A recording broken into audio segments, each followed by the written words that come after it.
কুণাল ঘোষের ধারণা নাই, বাইরের লোক লাগে না, আমরাই টিএমসি কে খেলাতে পারি এবং সারা পশ্চিমবাংলায় খেলাবো, আমি বলে দিচ্ছি।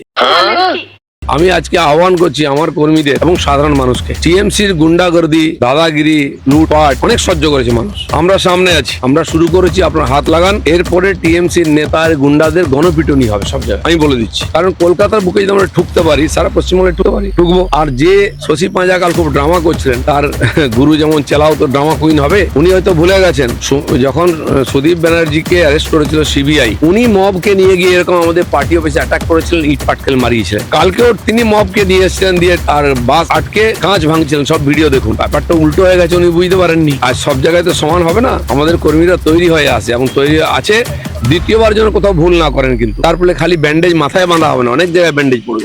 বলছেন বাসে করে লাঠি, বাস, বোতল, বোম গুলো নিয়ে এসেছিল বাসের মধ্যে। বম, বন্দুক সব আনবো, গুন্ডাদের সঙ্গে লড়ার জন্য কি আছে? উনি দেখেছেন বম ছিল কোথায়, লাঠি ছিল কোথায়? ওনারা ভেবেছেন দুটো ঢিল মারবেন, বিজেপি লোকেরা পালিয়ে যাবে, যা হয়। সে বিজেপি নয়, বিজেপি পাল্টে গেছে। এবং এটাও জেনে রাখুন, কাল মাননীয় প্রধানমন্ত্রী বলেছেন সবকা সাথ, সবকা বিকাশ, সবকা হিসাব। হিসাব মানে খালি টাকার হিসাব নয়, এতদিন যা গুন্ডামি মারপিট করেছেন সব হিসাব চুক্তা হবে। সাবধান থাকুন, যদি শশী বাজার বাড়িতে অ্যাটাক হতে পারে, কালীঘাটেও অ্যাটাক হতে পারে, মদন মিত্রি বা চেতলার বাড়িতেও অ্যাটাক হতে পারে, আর এটা হবেও ভোটের আগে, জেনে রাখুন।